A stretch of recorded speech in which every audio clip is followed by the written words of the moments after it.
t'aider. Bon, maintenant on voulait que grand-père nous dise si au sein de notre famille, au sein de nos familles, les anecdotes qui vous ont marqué pendant la vie de Belingine, pendant sa vie, qu'est-ce qui vous a marqué? Quelles sont les choses qui se sont passées? Ouais, il y en a beaucoup. Même comme je ne peux pas finir. Les choses qui m'ont marqué du vivant de papa, c'est surtout d'abord quand on a vécu plus beaucoup là-bas en haut là, en haut, à Nukondo Moano. Nukondo Moine, Voilà. là où il y a la pierre. Ouais. Donc, les premiers événements, c'était les incendies de ces maisons. On a beaucoup parcouru les incendies. Qui incendiait ces maisons? Là-bas, c'était le feu de brousse. Les feux de brousse. Comme les maisons étaient en paille là. Oui. Bon. De là, le village en ce temps avait l'amour. Le chef de village a ordonné que les populations lui construisent une maison qui n'a même pas fait un mois. Il nous a amené ici, ce qui nous a amené à quitter la colline pour venir rejoindre les autres ici au bord de la route. Mais autre chose, c'est que là, déjà ici, on a connu encore un incendie, mais qui n'était pas de naturel. Voilà. C'est quelqu'un qui a mis le feu comme ça à la maison. Sur la maison. Pendant que nous étions en brousse avec la maman et papa, lui, il s'est débrouillé encore, il était à la plantation. Et vous avez tout perdu? On a perdu tout. Ce dernier a eu la malchance parce qu'un de ses cousins l'a aperçu quand il mettait feu. On vient nous appeler au champ. Quand on désherbait, il était 11h, il était 30. Mais il n'y avait rien à récupérer. Parce que, je peux te dire que là-dedans, il y avait au moins 12 bidons d'huile. Comme je grimpais beaucoup. Et d'autres huiles étaient dans les casseroles de maman. Bon, et on mettait le feu pourquoi? C'était quoi? La jalousie. Donc les gens étaient jaloux de lui? Oui, la personne même était jalouse de papa. Juste parce qu'il m'a vu revenir au village. J'ai fait un peu de tout ça, mes parents ne souffrent pas. Bon, je ne sais pas.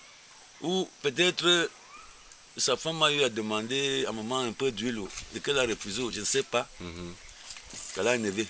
Néanmoins, je ne peux pas savoir pourquoi. Bon, une autre anecdote. Bon, après cela, moi-même j'ai pris la décision de construire des maisons. J'ai fait une grande maison que je n'ai même pas fini, juste pour habiter mes parents.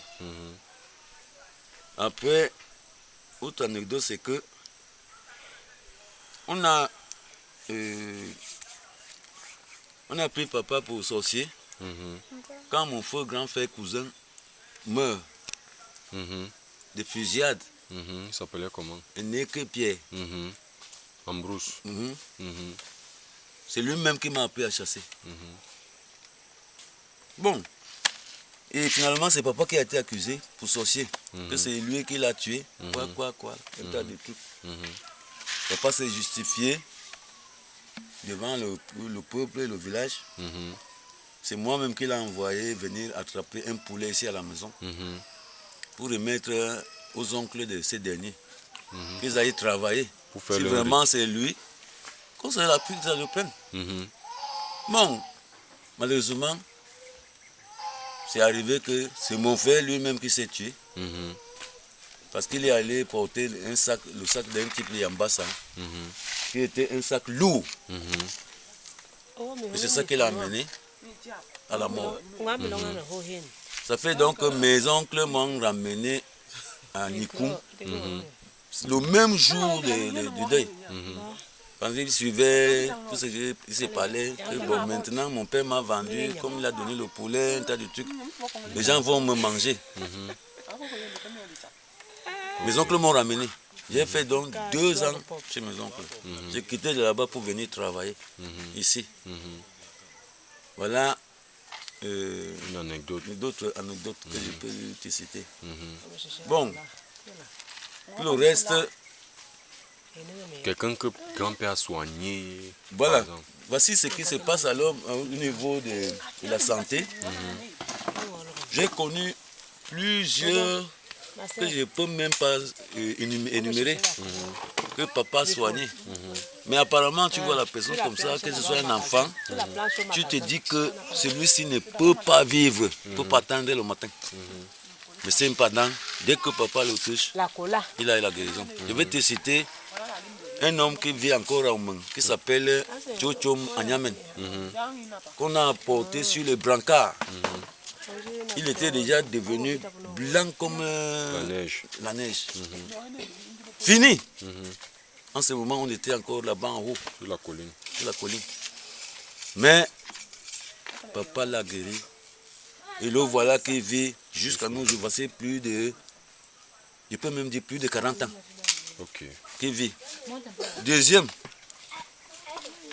c'est un gars d'Ossim. Il s'appelle Mbamak. Mbamak Mouyon.